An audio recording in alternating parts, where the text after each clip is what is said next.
Hey, so right now I'll be watching Raven of the Inner Palace, episode 4.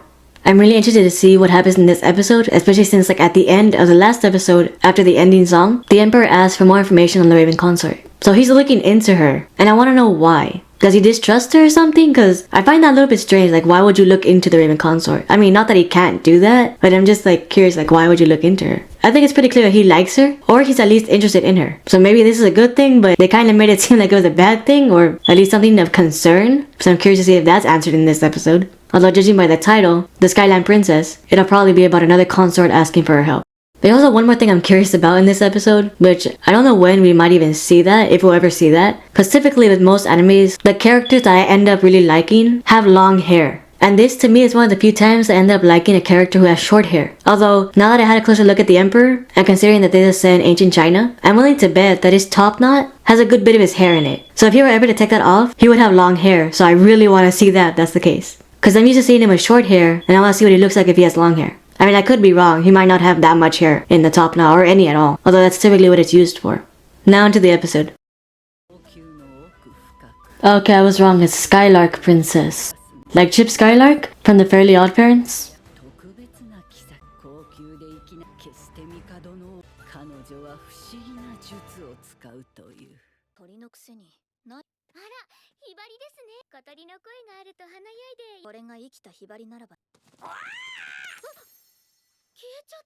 It's not alive? What? Even they failed that?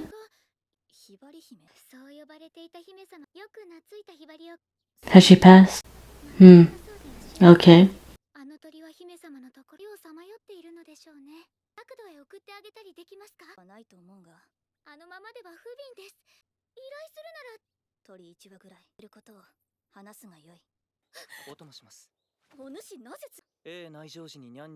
I love how they say that. Nyan nyan.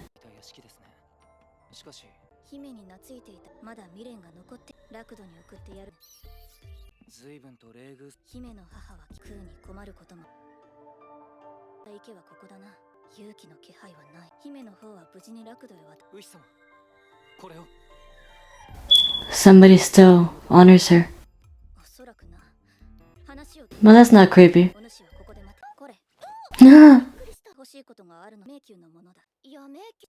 I love how she just goes out like that and nobody knows who she is. Crane consort, Skylark Princess.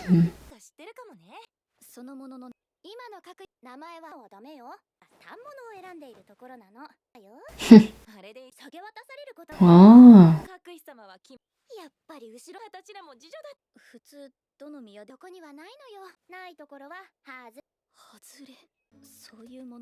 Oh, she gonna give some to her own lady in waiting?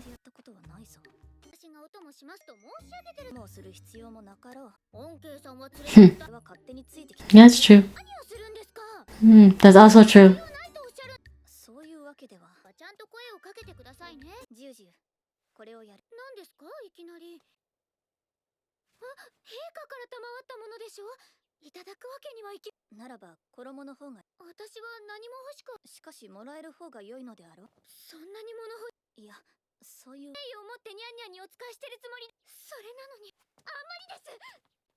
It's just a misunderstanding. She's just speaking freely about that? Okay. Sound like a mom.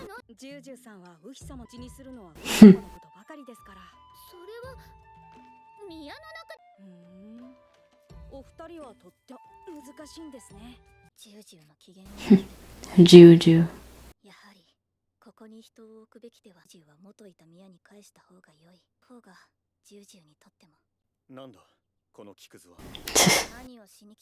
Her attempt at a gift.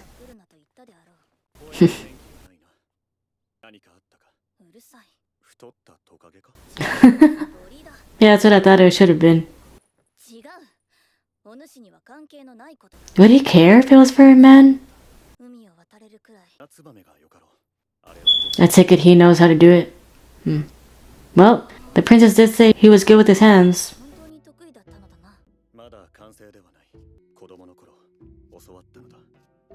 Oh, the eunuch. Never mentioned his name, right? But yet he brought it up himself. You're not gonna ask anything else? The opportunity was right there. Food? Hmm.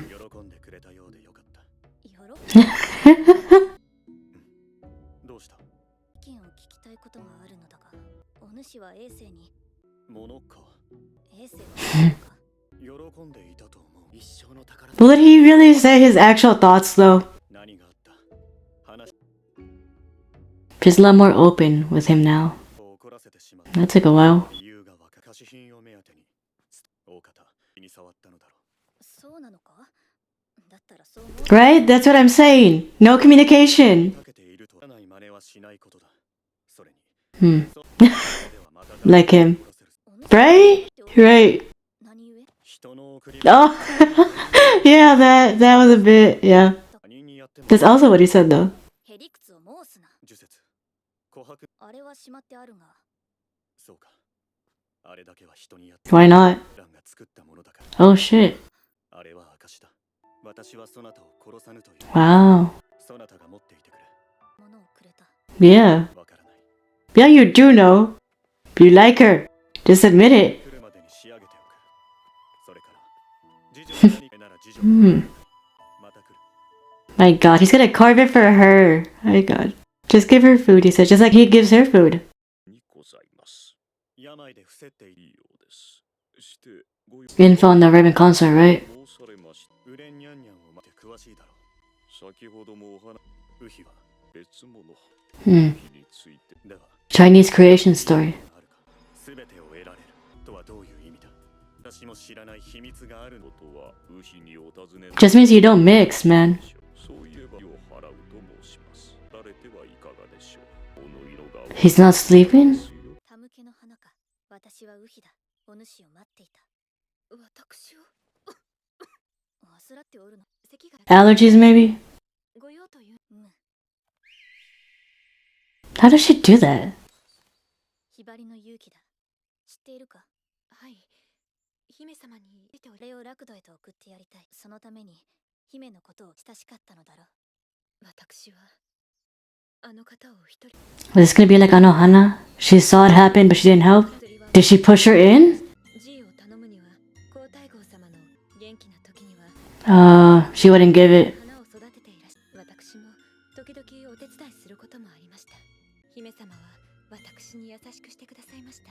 嬉しい自分で姫様には大変慰められました。私は救助の身でありながら姫様と言い争いをしてしまう。 Oh wow. 異変があったのは次の日でした。ひばりがやってきて私のそばで訴える嫌な予感がしました。 Letting you know what happened. You didn't go see her. Hmm. 気づくとそしてひばりの声に従っていたらと思わぬ日はありません。体が弱くては Hmm. 助けるのは難しかった。亡くなる前に手を握って差し上げたかった。お伝えしたかった。させて悪かった。クス氏にバイモの戦時役のひばりをお助けください。私には姫 Going to see the places that she saw. 調べているそうだな。 That's what I'm thinking too. He's always around you. この花は姫と交流のあったれるようなものがいたのだな。庭で育てておった。 Hmm. この花が好きだったのだな。それだけではない。らや天菊を育てていた。それ Was she trying to heal herself with them? 薬になる花を育て。先日 Wow. には薬の知識があった。そしてここにあると私 Was she trying to get something? Yeah. 積沈みた足を滑らせたのか。無理をして取ろうとしならなかったのだ。 Her lady in waiting? 木彫りの鳥はどう She remembered. できている。 Hmm. よくできておる。 Using it for that? Oh. Damn, that's strong. Oh. お主もあの鳥を追うがよい。姫に伝えてやってくれ。十条は今もこれでよい。あのツバメがひばりを楽。それでよく飛ぶ鳥。私が作ってよ。うるさい。だが、良い鳥。ありがとう。なんだ。線だった。ようやく懐いてくれ。Yeah, that's one way to describe her. かけらも。 He won't let go of her hand. 待て。 His face. 治るほどのならない方がいい。つまらないこと。私は突っ張ってなど。 Oh, tiny bird. 小柄だ。その小さくて愛らしい。Like a dad, right? Hmm. Does he blame himself for that? Did she kill him?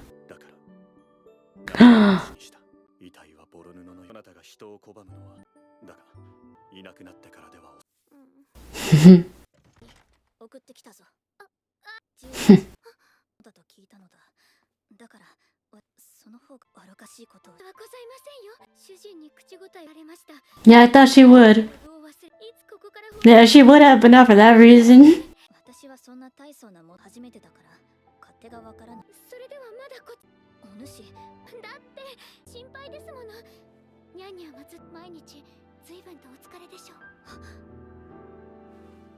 She was watching her. They know that? I mean, it makes sense they would know, but how? What? But yeah, say that with the door wide open, right behind you.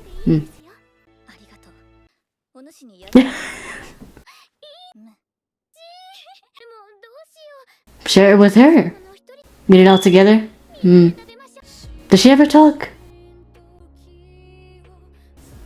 Oh, that's nice. Oh. I hope she becomes a part of their group.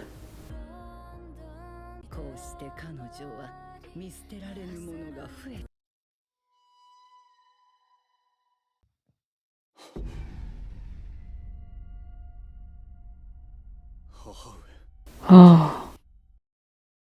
I kind of figured the woman would have been a doe-wagger, but it made sense that the other one was Delong. So is it just me, or is there like a lot of tragedy going on in this place? Every single episode, someone's dead, someone died, someone's dying, tragic backstory, and then the issue's resolved. That's basically what it's been these past 4 episodes.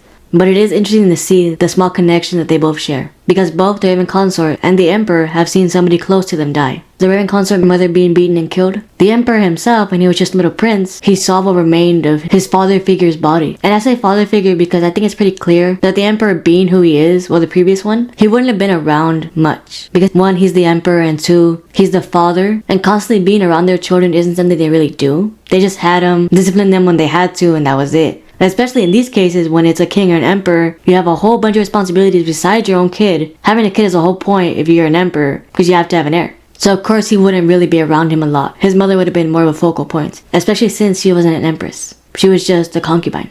Which is where the eunuch Delong comes in. Because he would have been around constantly. He's a eunuch. He was probably assigned to him. So of course he'd be around him a lot, help to teach him a lot of things, be around him, talk to him, and basically do a lot of things that most typical fathers would have done. But his father, of course, being who he was, couldn't do. And also not to mention that the Emperor's doe-wagger was just straight up evil and just killed him because she knew that he was very important to the prince. Which reminded me of what happened in the manga anime series Vinland Saga. Since in a similar way, although for different reasons, the prince in that anime also had a father figure who was constantly around, who protected him and in many ways coddled him. Didn't really allow him to truly grow and be a little bit tougher than he was because he was very scared, very shy and meek. And of course, the people there went to the extremes and they ended up killing him because the prince had to toughen up. And if he had remained with the prince, he wouldn't have toughened up. And after his death, the prince had no choice but to become tougher in order to become the future king. Though of course the Emperor's doe-wagger did it just to be spiteful and mean, because she knew that the young prince really liked Delong and really looked up to him as a father figure. She just wanted to traumatize him as much as she could, without actively trying to kill him, because of course that would be an offense. Although if anything, I'm surprised more accidents didn't happen along with the prince. Because accidents happen, he could have accidentally eaten a grape and just died that way, choked, and that's it. But of course she probably knew that the suspicion would be too much on her if she tried anything. So she would just actively go after the people that he cared about, and that cared about him in turn, which was the eunuch and his mother. I'm still having a tough time, in a way, reading the Emperor, because I know it's abundantly clear that he's really into the Raven Consort. He knows what she's doing, he's asking questions about her, like, what does she mean by we're water and oil? Like, what does that mean? Like, which also, it could be taken in a serious context, like, what does that mean? Is that a premonition? Are we enemies? What are we? But to me, it seemed more like, what does she mean by that? I don't want to ask her what she meant by that, but what does she mean by that? He clearly wants her to be his consort, at least that's what he says. I'm willing to bet it's more Empress that he's going for. And he just wants to know if they're compatible or not. And I'm pretty sure if he finds out that they're supposedly not compatible, he would try to find a way to make them compatible. Also his analogy that she was like a cat, when she just said thank you to him and he's like, you're like a cat who gives affection only once in a while. That's pretty accurate actually. She's mean to him. She doesn't like him giving her gifts. Tells him to constantly go away. She's always like, why are you following me? Which is very cat-like. Even though I don't have a cat, I know that's what a lot of cats are like. So I'm like, that's true. Her name should be changed to the cat consort instead of the raven consort.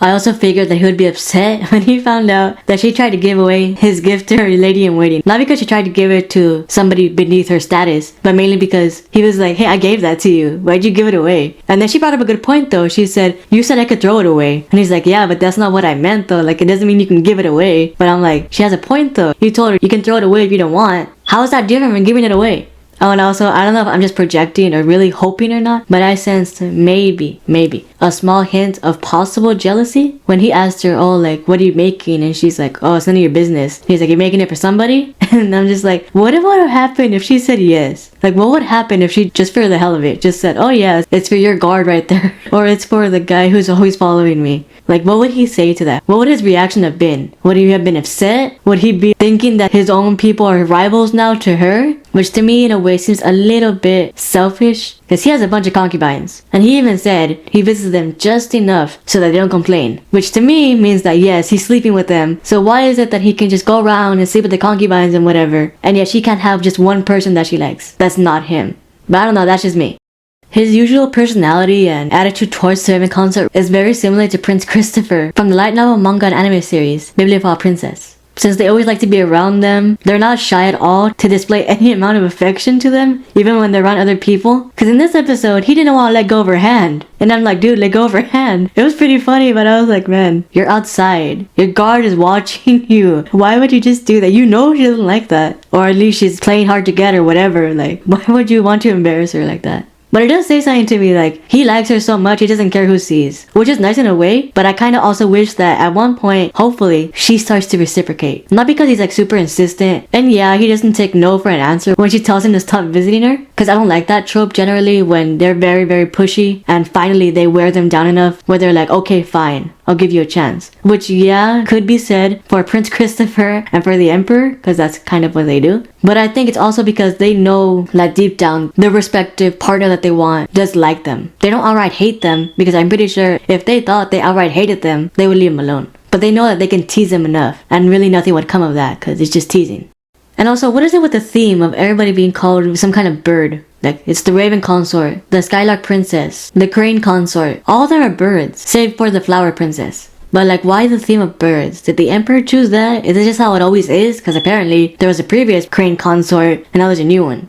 And the last thing I wanted to say is the fact that I'm curious as to why is the Raven Consort so determined to try to be like the others? She said it herself, she's never had a lady-in-waiting before. She's never had people around her before. Or at the very least for so long, because it's been so many years since her mother passed and her whole family was killed. And also her pseudo-grandmother passed as well. That being the case, why is she so determined to be like all the other consorts and treat her ladies-in-waitings like they treat theirs? Why can't she just be friendly with them? Why can't she be her own way? She's the Raven Consort. Nobody can tell her anything. Why can't she just treat her servants the way that she wants? Why does she want to go through the whole procedure of doing it like everybody else? She already talks to the Emperor like he's nobody. Why can't she just do the same with her servants? Clearly, it's working because Juju talks back to her. And she's not supposed to do that, but she does. So clearly their dynamic is different. And she's also doing other things. She's dressing herself, going outside without Juju, doing a bunch of things that the other consorts don't do. I'm willing to bet the other consorts don't go out in regular clothes and just go walk around pretending that they're nobody. Only she does that. Although granted, she probably does that to just talk to other people and get information.